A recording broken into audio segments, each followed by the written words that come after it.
Coming up on Mountain News this morning, healthcare experts recommend families to teach their kids how to swim strongly before they hit the water this summer. Dedicated to Eastern and Southern Kentucky, this is WYMT Mountain News this morning.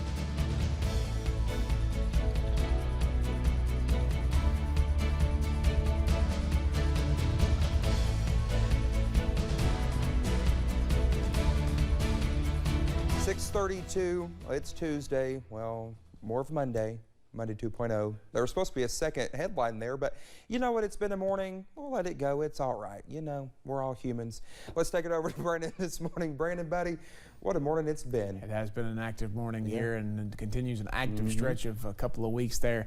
And of course, our first funeral today for Deputy Petrie taking place a little later this morning. So our thoughts and prayers go out to all those first responders, and of course, a story you'll be telling more people about here in just a minute after weather. But let's get into weather this morning. We'll talk about the possibility of some stronger storms a little bit later today, and we'll see that not going on right now, though. Seeing some fog potentially down I-75 down toward London this morning, so we're keeping an eye on all that as we head to the first part of your day. It is soupy out there, and that's the best way I know how to put it there. Air you can wear, swimming through the air. It's just a lot of humidity and high dew points out there. 64 Clintwood, 69 in Harlan and Middlesboro. Those are actual air temperatures. 69 now in Manchester, just noticed that, but 75 in Jackson and in Prestonsburg this morning. Forecast for later today, scattered chances for showers and storms with a mix of sun and clouds there, partly to mostly cloudy skies. Actually, 91 the forecast time, more chances tonight as we only drop into the low 70s for overnight lows. Dakota?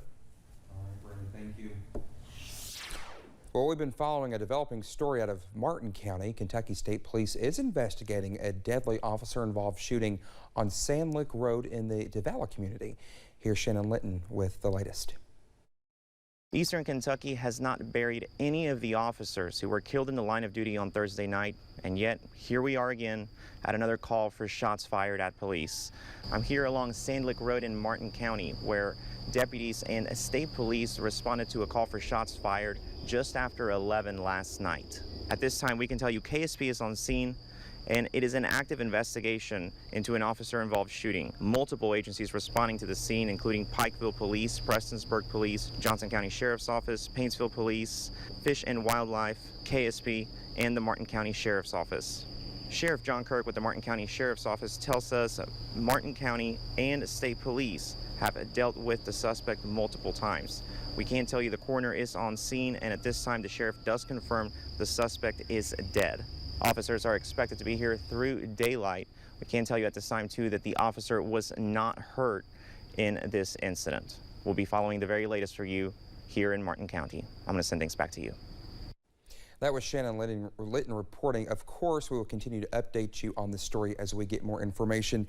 And Public Affairs Officer Trooper Michael Coleman with Post 9 in Pikeville says that the scene is no longer active, but the investigation is ongoing.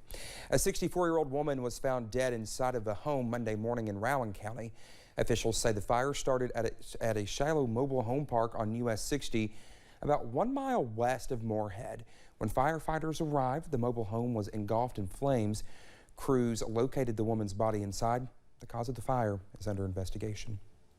Well, Sunday marked 7 years since Crystal Rogers was last seen at her then-boyfriend Brooke Howick's home in Bardstown. In 2015, Crystal's car was found abandoned on the Bluegrass Parkway 2 days after she was reported missing. Well, her boyfriend was named a suspect in the case in October 2015, but he was never charged in the case. In August 2020, the Louisville branch of the FBI announced it was the lead agency in the case and searched several properties. The case, which has received national attention, remains under investigation. A new national hotline for those needing mental health assistance is launching next week. 988 has been designated as the new 3-digit dialing code to the Suicide and Crisis Lifeline, originally called the National Suicide Prevention Lifeline. The new number will be available to everyone across the U.S. starting on July 16th. I think it is important to have something that's easy to know and easy to remember. Veterans will know it's available. Our older residents will know it's available, as well as our teens and young people will know it's there. Well, the website says when people call or send a text to 988, trained counselors will be ready to help them. The counselors are already part of the existing National Suicide Prevention Lifeline Network. Well, the American Academy of Pediatrics is recommending swim lessons for children to prevent drowning as many visit the water this summer. Well, the group says that many children did not learn this life skill during the pandemic with swim classes canceled at pools and parks. Many children around the country did not get proper instruction. That's why the AAP is encouraging families to sign up for swimming and water safety classes. Drowning is the single leading cause of injury, death for children ages 1 to 4. There's really strong evidence that swimming lessons in kids over the age of 1 is one layer of protection against drowning prevention. While swimming lessons can teach valuable skills, the AAP cautions layers of protection are also necessary to prevent drowning, including pool fencing, close supervision, life jackets on boats and lakes, and CPR training. The AAP says children aren't the only ones who need to know how to swim. It's never too late for parents to learn. Well, the city of Hazard celebrated the 4th of July in a big way. The city hosted a fish fry, a parade, a freedom float, and a fireworks show yesterday, providing fun for the whole family. Community members tell us events like these are much more than the activities going on.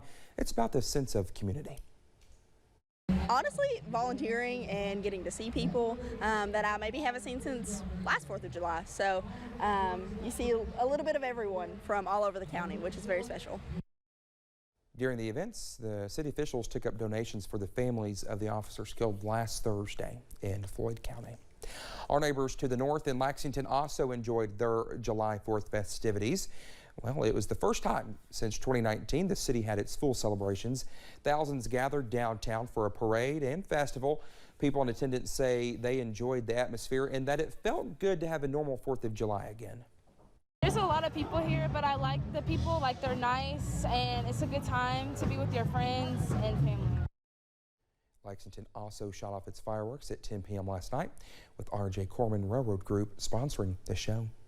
And legislators in the Capitol came together yesterday to carry on a Commonwealth tradition.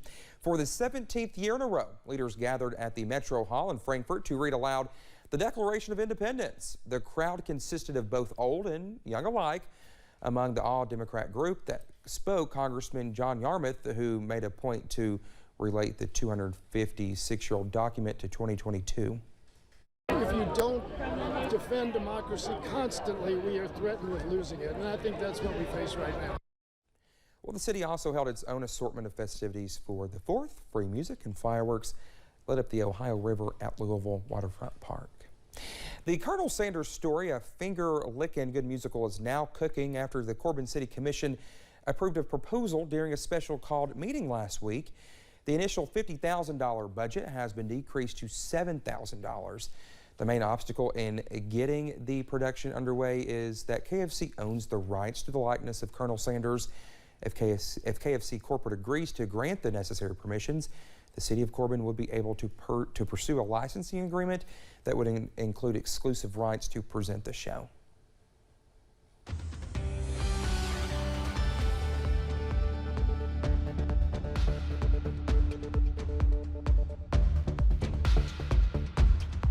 6:41 here on this Tuesday morning. Rain chances are holding off for now, but temperatures are very mild and muggy. 64 Clintwood, 75 Jackson Prestonsburg. When you factor in those dew points, it is still pretty soupy out there. Temperatures from this time yesterday, 13 degrees warmer in Prestonsburg this morning, but 1 degree colder down in Middlesboro. A lot of folks at least a degree or two warmer from this time yesterday. The biggest advances, though, up into the Big Sandy, up toward the I-64 corridor. Your breakfast forecast: temperatures are going to climb quickly this morning, especially in areas that see more sunshine, but some fog is out there. Be careful of that. Up into the low to mid 70s by 8 a.m., probably close to 80 or above by lunchtime. Dakota?